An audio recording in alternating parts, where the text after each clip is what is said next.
ಈ ಕಾರ್ಯಕ್ರಮದ ಪ್ರಾಯೋಜಕರು ಯುವಂ ಯುಗಂ ಕನ್ನಡ ಮಾಸಿಕ ಪತ್ರಿಕೆ. ನಮಸ್ಕಾರ ವೀಕ್ಷಕರೇ, ಶ್ರೀಗರಿ ವಾರ್ತೆಗರಿಗೆ ಸ್ವಾಗತ. ನಾನು ನಿಮ್ಮ ಗ್ರಹೇಶ್ವರ ಗಾರ್ಡಿಗೇಂದ್ರ. ಮೈಸೂರು, ಜನವರಿ 30. ಕರ್ನಾಟಕ ರಾಜ್ಯ ಮಾನವ ಹಕ್ಕುಗಳ ಆಯೋಗದ ಅಧ್ಯಕ್ಷರಾದ ಎಲ್ ನಾರಾಯಣ ಸ್ವಾಮಿ ಅವರಿಂದು ಮಾನವ ಹಕ್ಕುಗಳ ಉಲ್ಲಂಘನೆಗೆ ಸಂಬಂಧಪಟ್ಟಂತೆ ಜಲದರ್ಶಿನಿಯಲ್ಲಿ ಪತ್ರಿಕಾಗೋಷ್ಠಿಯನ್ನು ನಡೆಸಿದರು. ಈ ಪತ್ರಿಕಾಗೋಷ್ಠಿಯಲ್ಲಿ ಕರ್ನಾಟಕ ರಾಜ್ಯ ಮಾನವ ಹಕ್ಕುಗಳ ಆಯೋಗದ ಅಧ್ಯಕ್ಷರಾದ ಎಲ್ ನಾರಾಯಣ ಸ್ವಾಮಿ, ಗೌರವ ಸದಸ್ಯರುಗಳಾದ doctor S K. Ventagodi, doctor T. Shyamabhat, Karnataka ರಾಜ್ಯ ಮಾನವ ಹಕ್ಕುಗಳ ಆಯೋಗದ ಆಪ್ತ ಕಾರ್ಯದರ್ಶಿ ಅರುಣ್ ಪೂಜಾರ್ ಅವರು ಸೇರಿದಂತೆ ಮತ್ತಿತರರು ಉಪಸ್ಥಿತರಿದ್ದರು. ಮಾನವ ಹಕ್ಕು ಉಲ್ಲಂಘನೆ ಸಂಬಂಧಪಟ್ಟಂತೆ ನಾವು ಬೆಂಗಳೂರಿನಲ್ಲೇ ನಾವು ಕೆಲಸ ಮಾಡ್ತಾ ಇದ್ವಿ. ನಂತರ ಮಾನ್ಯ ಸದಸ್ಯರುಗಳ ಜೊತೆಯಲ್ಲಿ ತೀರ್ಮಾನ ತೆಗೆದುಕೊಂಡು ಬೆಂಗಳೂರಲ್ಲೇ ಕೇಂದ್ರ ಕಚೇರಿ ಕೆಲಸ ಮಾಡೋದ್ರ ಬದಲಾಗಿ ಆಯಾ ಜಿಲ್ಲೆಗಳಿಗೆ ಹೋಗಿ ಮುಖತಃ ಸಂಬಂಧಪಟ್ಟ ಕಂಪ್ಲೇಂಟ್ಸನ್ನು ಮೀಟ್ ಮಾಡಿ ಅಲ್ಲಿಯೇ ಕೇಸ್ ದಾಖಲಿಸಿಕೊಂಡು ಸಾಧ್ಯವಾದಷ್ಟೇ ಅಲ್ಲೇ ನಾವು ತೀರ್ಮಾನ ತೆಗೆದುಕೊಳ್ಳಬೇಕು ಅನ್ನುವ ಒಂದು ಉದ್ದೇಶದಿಂದ ನಾವು ಜಿಲ್ಲೆಗಳಿಗೆ ಭೇಟಿ ಮಾಡೋ ಒಂದು ಕಾರ್ಯಕ್ರಮದಲ್ಲಿ ಇವತ್ತು ಬಂದಿದ್ದೀವಿ. ಇಲ್ಲಿಗೆ ಇದು ಜಿಲ್ಲೆಯನ್ನು ಭೇಟಿ ಮಾಡುವ ಮೂಲ ಉದ್ದೇಶ ಇಷ್ಟೇ.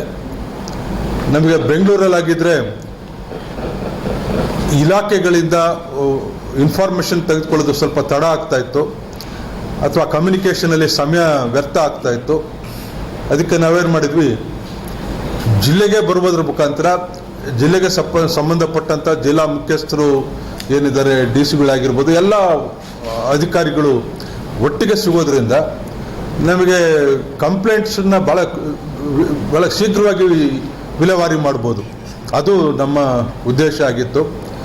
ಆ ಪ್ರಯೋಗ ಮಾಡಿದ್ವಿ. ಈಗ ಆಲ್ರೆಡಿ 3 ಜಿಲ್ಲೆಗಳಲ್ಲಿ, ಕಲಬುರಗಿ, ಯಾದಗಿರಿ, ಬೀದರಲ್ಲಿ ಚೆನ್ನಾಗಿ ಮಾಡಿದ್ವಿ ನಾವು. ಆ್ಯಕ್ಚುಲಿ ಅದು ನಮಗೆ ತೃಪ್ತಿ ಕೊಟ್ಟಿದೆ. ಅದು ಅಲ್ಲೇ ಕಂಪ್ಲೇಂಟ್ಸ್ ಬರ್ತಾಯಿದ್ರು, ಬಂದ ತಕ್ಷಣ ಅಲ್ಲೇ ಸಂಬಂಧಪಟ್ಟ ಅಧಿಕಾರಿಗಳಿಗೆ ಕೊಡ್ತಾ ಇದ್ವಿ. ಸಂಬಂಧಪಟ್ಟ ಅಧಿಕಾರಿಗಳು ತತ್ಕ್ಷಣ ನೋಡಿ ಅದಕ್ಕೆ ಅಲ್ಲಿ ಉತ್ತರವೋ ಸಾಲ್ವೋ ಏನು ಅದು ತೀರ್ಮಾನಗಳು ಬಹುತೇಕ ಅವ್ರ ಪರವಾಗಿ ಆಗ್ತಾ ಇದ್ವು. ಇದು ನಮ್ಮ ಪ್ರಯೋಗ ಯಶಸ್ವಿ ಆಗಿದ್ದು ಉತ್ತರ ಕರ್ನಾಟಕದ 3 ಜಿಲ್ಲೆಗಳಲ್ಲಿ. ಈಗ ಈ 3 ಜಿಲ್ಲೆಗಳಲ್ಲಿ ನಾವು ಇಲ್ಲಿ ಪ್ರವಾಸ ತೆಗೆದುಕೊಂಡಿದ್ದೀವಿ. ಇಲ್ಲಿ ತಮಗೆ ನಾವು ತಮ್ಮ ಮುಖಾಂತರ ನಾವುಗಳು ಏನು ರಿಕ್ವೆಸ್ಟ್ ಮಾಡೋದು ಅಂತ ಹೇಳಿದ್ರೆ, ಇಲ್ಲಿ ಅದಕ್ಕಿಂತ ಮುಂಚೆ ಒಂದು ವಿಚಾರ ಹೇಳ್ಬಿಡ್ತೀನಿ.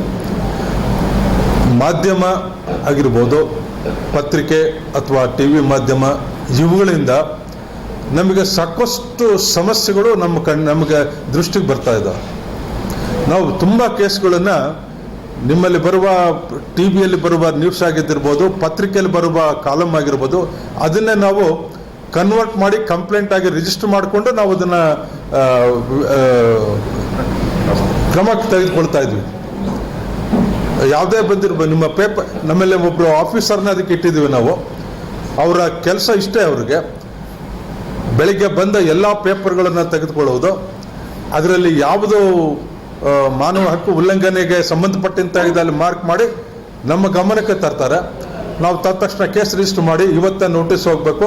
ಎಷ್ಟೋ ಸಲ ಪೇಪರ್ ನೋಡಿದ ತಕ್ಷಣ ಸಂಬಂಧಪಟ್ಟ ಅಧಿಕಾರಿಗಳಿಗೆ ನಾವು ಇಲ್ಲಿಂದನೇ ಫೋನ್ ಮಾಡ್ತೀವಿ, ಡಿ ಸಿ ಆಗಿರ್ಬೋದು, ಯಾರೇ ಆಗಿರ್ಬೋದು, ನೋಡಿ ಈ ಥರ ರಿಪೋರ್ಟ್ ಆಗಿದೆ, ನಿಮ್ಮ ಜಿಲ್ಲೆಯಲ್ಲಾಗಿದೆ, ನಿಮ್ಮ ಸಂಬಂಧಪಟ್ಟಂಥ ಅಧಿಕಾರ ವ್ಯಾಪ್ತಿಯಲ್ಲಿದೆ, ಏನು ಹೇಳ್ತೀರಿ ಅಂತ ಹೇಳಿ ಅವರು ಕೂಡ ಹೇಳಿದ್ರೆ ನಾವು ಇವಾಗ ನೋಡಿದ್ದೀವಿ, ಅಥವಾ ಈ ಥರ ಆಗಿರೋದು ರಿಪೋರ್ಟ್ ಮಾಡಿರೋದು ಸರಿ ಇದೆ ಅಥವಾ ಸರಿ ಇಲ್ಲ, ಏನೋ ತಕ್ಷಣ ನಾವು ತೀರ್ಮಾನ ಮಾಡಲಿಕ್ಕೆ ಅನುಕೂಲ ಆಗಿದೆ. ಈ ಸಮಸ್ಯೆಗಳಿಗೆ ಅತಿ ಹೆಚ್ಚು ಕಾಂಟ್ರಿಬ್ಯೂಟರ್ಸ್ ಅಂತ ಹೇಳಿದ್ರೆ ನೀವು ಮಾಧ್ಯಮದವರೇ. ಇದು ನಿಮ್ಮನ್ನು ನಾವು ತುಂಬ ಬೆನಿಫಿಟ್ ತೊಗೊಂಡಿದ್ವಿ. ನಮಗೆ ಬೆನಿಫಿಟ್ ಅಂದರೆ ಸಮಾಜ, ರಾಜ್ಯ ಬೆನಿಫಿಟ್ ತೊಗೊಂಡಿದೆ. ಈಗಲೂ ಕೂಡ ಹೇಳೋದಷ್ಟೇ, ನಿಮ್ಮ ಗಮನಕ್ಕೆ ಬಂದ ಎಲ್ಲೇ ಮಾನವ ಹಕ್ಕು ಉಲ್ಲಂಘನೆಗಳ ನಿಮ್ಮ ಗಮನಕ್ಕೆ ಬಂದಾಗ ಅದನ್ನು ತಕ್ಷಣ ನೀವು ವರದಿ ಮಾಡ್ತೀರಿ. ನೀವು ಮಾಡಿದ ತಕ್ಷಣ ನಾವು ಅದನ್ನು ತೀರ್ಮಾನ ತೆಗೆದುಕೊಳ್ತೀವಿ. ಜೊತೆಗೆ ಇನ್ನು ಮುಂದೆ ಅದು ಏನು ತೀರ್ಮಾನ ತೊಗೊಂಡಿದ್ದೀವಿ ಅನ್ನೋದು ಕೂಡ ತಮ್ಮ ಸಾಧ್ಯವಾದಷ್ಟು ತಮ್ಮ ಗಮನಕ್ಕೆ ಮತ್ತೆ ತರ್ತೀವಿ. ನೋಡಿ, ನಿಮ್ಮ ರಿಪೋರ್ಟ್ ಮಾಡಿದೆ, we have solve this and it is for information ಅಂತ ಹೇಳುವ ಮಟ್ಟಕ್ಕೂ ಕೂಡ ನಾವು ಹೋಗ್ತಾ ಇದ್ದೀವಿ. ಇದು ನಾವು ಮಾಡುವ ಕೆಲಸಗಳು. ಎರಡನೇದಾಗಿ ಅತಿ ಮುಖ್ಯವಾಗಿದೆ, ನಾವು ಏನೇ ಇಲ್ಲಿ ನಮ್ಮ ಪ್ರೊಸೀಡಿಂಗ್ಸ್ನಲ್ಲಿ ಒಂದು ಒಳ್ಳೆಯ ಕೆಲಸ ಆದಾಗ ಅದು ನೀವು ರಿಪೋರ್ಟ್ ಮಾಡೋದ್ರಿಂದ ಏನು ಉಪಯೋಗ ಆಗ್ತದೆ, ಬೇರೆ ಬೇರೆ ಕಡೆ ಇರುವ ಎಲ್ಲ ನಿರಕ್ಷರ ಕೃಷಿಗಳಾಗಿರಲಿ, ಬಡವರಾಗಿರಲಿ, ಯಾರೇ ಆಗಿರಲಿ ಸಂಬಂಧಪಟ್ಟಿರೋರು ಅವ್ರಿಗೆ ಅನುಭವ ಸಿಗ್ತದೆ. ಹೌದು, ಈ ವೇದಿಕೆಗೆ ಹೋದರೆ ನನಗೆ ಭಾಳ ಬೇರೆ ತೀರ್ಮಾನ ಸಿಗ್ತದೆ, ಒಳ್ಳೇದಾಗ್ತದೆ ಅಂತ ಅವ್ರಿಗೆ ಅನುಭವ ಆಗ್ತದೆ. ಅದರಿಂದನೂ ಹೇಗೇನು ನಮಗೆ ಹೆಚ್ಚು ಕೇಸಸ್ಗಳು ಬರ್ತದೆ, ನಾವು ತೀರ್ಮಾನ ಮಾಡಲಿಕ್ಕೆ ಅನುಕೂಲ ಆಗ್ತದೆ.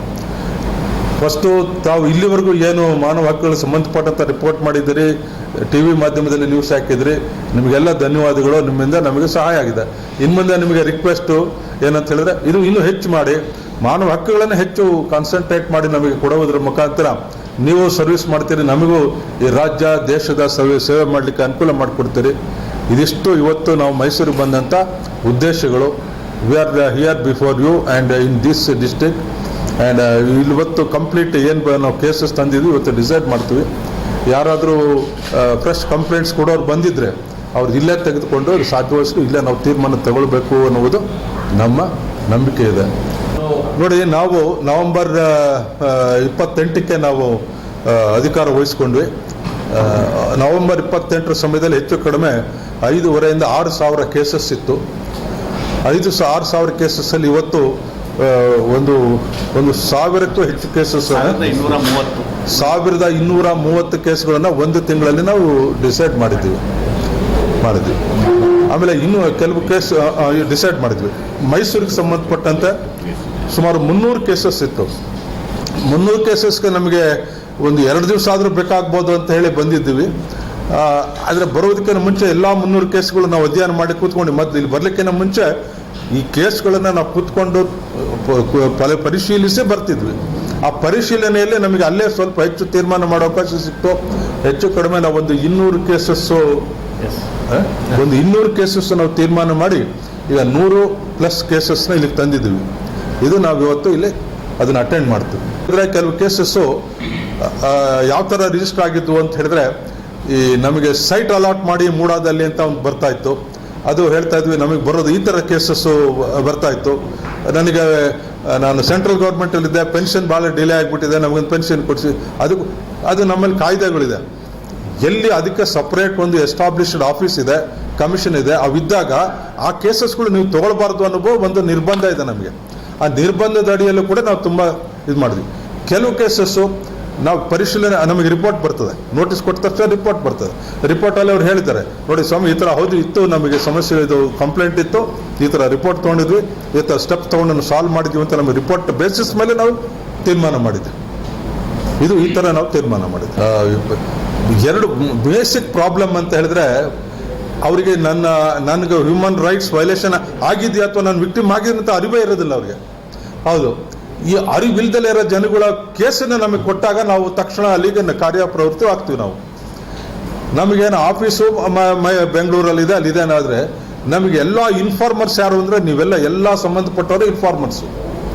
ನೀವುಗಳು ನಿಮಗೆ ವೆದರ್ ನಿಮಗೆ ಅನುಭವ ಆಗಿದೆಯೋ ಅಥವಾ ನೀವು ವಿಕ್ಟಿಮ್ ಆಗಿದ್ದೀರಿಲ್ಲ ಅದಲ್ಲ, ವಿಕ್ಟಿಮೈಸ್ ಆಗಿದ್ದವ್ರನ್ನ ನಮಗೆ ರಿಪೋರ್ಟ್ ಮಾಡಿದ್ರೆ ನಾವು ತಕ್ಷಣ ಕೆಲಸ ತೆಗೆದುಕೊಳ್ತೀವಿ. ನಾವೊಂದು ತಮಗೆ ಉದಾಹರಣೆ ಕೊಡ್ಬೋದು. ಹೇಗೆ ಅಂತ ಹೇಳಿದ್ರೆ,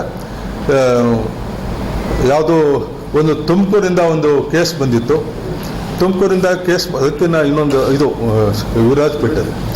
ವಿರಾಜಪೇಟೆದು ಒಂದು ಕೇಸ್ ಕಂಪ್ಲೇಂಟ್, ವೆಂಕಟೇಶ್ನವರು ಕಂಪ್ಲೇಂಟ್ ಕೊಟ್ಟು ಏನಂದ್ರೆ ಕಂಪ್ಲೇಂಟ್, ಅಲ್ಲಿಗೆ ಟ್ರೈಬಲ್ಸ್ಗೆ ಯಾವುದೇ ರೀತಿಯ ಮೂಲಭೂತ ಸೌಕರ್ಯಗಳು ಇಲ್ಲ, ಡಿಪ್ರೈವ್ ಆಗಿದೆ ಅಂತ ಕಂಪ್ಲೇಂಟ್ ಕೊಟ್ಟರು. ಆಯಿತು, ನೀವು ಕೂತ್ಕೊಳ್ಳಿ ಅಂತ ಕೂತ್ಕೊಂಡಿದ್ದ ತಕ್ಷಣವೇ ನಾವು ಮಡಿಕೇರಿಯ ಜಿಲ್ಲಾಧಿಕಾರಿಗಳಿಗೆ ಫೋನ್ ಹೋಯ್ತು, ನಮ್ಮಿಂದನೇ ಹೋಯ್ತು. ಫೋನ್ ಹೋಗಿ ಅವರಿಂದ ಆನ್ಲೈನ್ ನೋಡಿ, ಈ ಥರ ವ್ಯವಸ್ಥೆ, ಈ ಥರ ಒಂದು ಟ್ರೈಬಲ್ಸ್ಗೆ ಮೂಲಭೂತ ಸೌಕರ್ಯಗಳು 75 ವರ್ಷ ಆದರೂ ಕೊಟ್ಟಿಲ್ಲ, ಇದು ಯಾವ ಥರದ ಅಡ್ಮಿನಿಸ್ಟ್ರೇಷನ್ ಅಂತ ತಕ್ಷಣ ಕೇಳಿದೆ. ಅವ್ರು ಫೋನಲ್ಲೇ ಹೇಳಿದ್ರು, ನಮಗೆ 10 ನಿಮಿಷ ಟೈಮ್ ಕೊಡಿ ಅಂತ ಹೇಳಿದ್ರು. ಓಕೆ, ಆಮೇಲೆ ಆಫ್ಟರ್ ಒಂದು 30 ಮಿನಿಟ್ಸ್ ಆದಮೇಲೆ ಅಗೇನ್ ವಿ ರಿಸೀವ್ಡ್ ಕಾಲ್. ಅವ್ರು ಹೇಳಿದ್ರು, ಹೌದು ಇಲ್ಲಿ ಒಂದು ಸ್ವಲ್ಪ ಫಾರೆಸ್ಟ್ ಲ್ಯಾಂಡಲ್ಲಿ ಡ್ವೆಲ್ ಆಗಿದ್ದಾರೆ, ಅಲ್ಲಿ ಕೊಡೋಕ್ಕೆ ಬರೋದಿಲ್ಲ, ರೆವಿನ್ಯೂ ಲ್ಯಾಂಡಲ್ಲಿ ನಮಗೆ ಸೈಟ್ ಹುಡುಕಿದ್ದೀವಿ, ಅಲ್ಲಿ ನಾವು ಅಲಾಟ್ಮೆಂಟ್ ಮಾಡಿಕೊಡ್ತೀವಿ, ನಮಗೆ ಒಂದಿಷ್ಟು ಸಮಯ ಕೊಡಿ, ನಾವು ಅದನ್ನು ಮನೆ ಕಟ್ಸ್ಕೊಟ್ಟು ಮೂಲಭೂತ ಸೌಕರ್ಯ ಒದಗಿಸ್ಕೊಡ್ತೀವಿ ಅಂತ ಅವ್ರ ಎದುರಿಗೆ ನಾವು ಮೈಕ್ ಆನ್ ಮಾಡಿಬಿಟ್ಟು ಸ್ಪೀಕರ್ ಆನ್ ಮಾಡಿ ಕೇಳಿದೆ. ನೋಡಿ, ಅದು ಅವ್ರು ಬಂದು ಒಂದು ಅರ್ಧ ಗಂಟೆ ಒಳಗಡೆ ಇದು ನಮ್ಮಲ್ಲಿ ತೀರ್ಮಾನ ಆಯಿತು.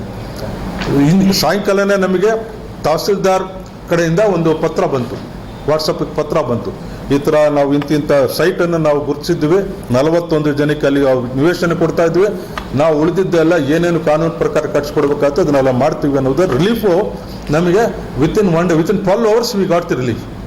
ಇದು ಇಷ್ಟು ನಾವು ತೀಕ್ಷ್ಣವಾಗಿ ಕೆಲಸ ಮಾಡೋದಕ್ಕೆ ನಾವು ರೆಡಿ ಇದ್ದೇವೆ.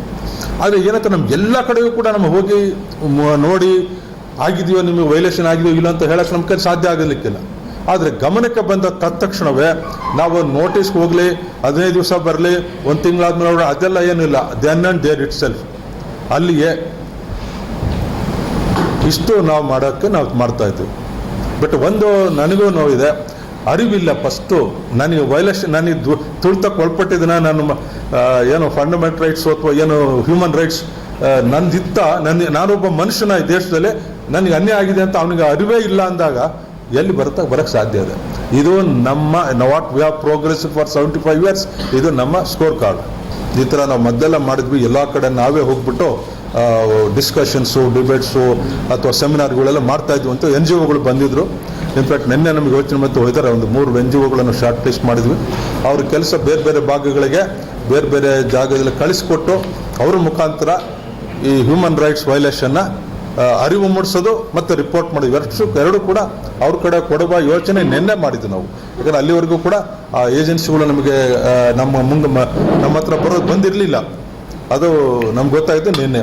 ಅದು ನಮ್ಮ ಭಾಳ ಒಂದು ವೀಕಲ್ಲೇ ಅದನ್ನು ನಾವು ಸ್ಟಾರ್ಟ್ ಮಾಡ್ತೀವಿ. ಕೆಲವೆಲ್ಲ ಸಂಘ ಸಂಸ್ಥೆಗಳು ಇವೆಲ್ಲ ಇದೆ, ಅದು like any other associations, organisations ತಾವು ಮಾಡ್ಬೋದು, ಅದರಲ್ಲಿ ಒಂದಿಲ್ಲ. ಕಂಪ್ಲೇಂಟ್ ಹ್ಯಾಕ್ ಕೊಡೋದು ಅಂತ ತಾವು ಕೇಳಿದ್ರಿ. ಕಂಪ್ಲೇಂಟ್ ಎತ್ತದು ನಾ ಹೇಳಿದೆ, ನಿಮ್ಮ ರಿಪೋರ್ಟ್ ಇದೆ ಕಂಪ್ಲೇಂಟ್ ಫಾರ್ ಅಸ್. TVಯಲ್ಲಿ ಬರುವ ಸ್ಕ್ರೋಲಿಂಗ್ ನ್ಯೂಸೇ ನಮಗೆ ಕಂಪ್ಲೇಂಟ್ ಫಾರ್ ಅಸ್. ನೀವು 24/7 ನಮ್ಮಲ್ಲಿ ಆ್ಯಪ್ ಇದೆ, ಆಡ್ಬೋದು. ನೀವು ಏನಿಲ್ಲ, ಮಾನವ ಹಕ್ಕುಗಳ ವೇದಿಕೆ ಬೆಂಗಳೂರು ಅಂತಂದರೆ ಎಲ್ಲಿದ್ದರೂ ನಮಗೆ ಬರ್ತದೆ, ನಾವು ಕಂಪ್ಲೇಂಟ್ ಕೊಡ್ಬೋದು. ಬಂದ ತಕ್ಷಣ ನಾವು ಅದನ್ನು ಕೆಲಸ ಮಾಡ್ತೀವಿ. ನಾವು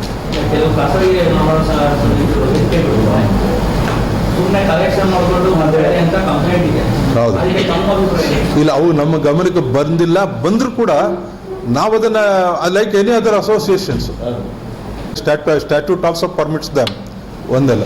ಆದರೆ ನಮ್ಮ ಹೆಸರುಗಳನ್ನು ವೇದಿಕೆನ ಫ್ಯಾಬ್ರಿಕೇಟ್ ಮಾಡಿ ಬೇರೆ ಒಂದು ಮಾಡೋದಾದರೆ that is violation. To that extent it is violation. ನಾವು ತಕ್ಷಣವೇ ನಮ್ಮಲ್ಲಿ ಪೊಲೀಸ್ ಅಧಿಕಾರಿಗಳೆಲ್ಲ ಇದ್ದಾರೆ, IGP ಅವರಿಂದ ನಾವು DYSP ಎಲ್ಲ ತಕ್ಷಣ ವಿ ಟೇಕ್ ಆಕ್ಷನ್ಸ್, ಅದರಲ್ಲೇನು ಡೌಟ್ ಇಲ್ಲ.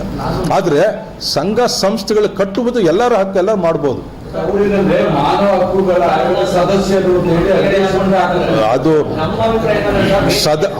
ಆಯೋಗದ ಸದಸ್ಯರು ಅಂತ ಅನ್ನುವುದಿದ್ದರೆ ನೀವು ನಮಗೆ ಕಂಪ್ಲೇಂಟ್ ಬೇಡ, ಇಂಥ ಹತ್ರ ಇದೆ ಅಂತ ನಮ್ಗೆ ಹೇಳಿದ್ರು ಕೂಡ ಅಲ್ಲೇ ನಾವು ಕಂಪ್ಲೇಂಟ್, ಇನ್ನೆಲ್ಲೋ ನಡೀತಾ ಇದೆ ನೋಡಿ ಅಂತ ಇಲ್ಲ.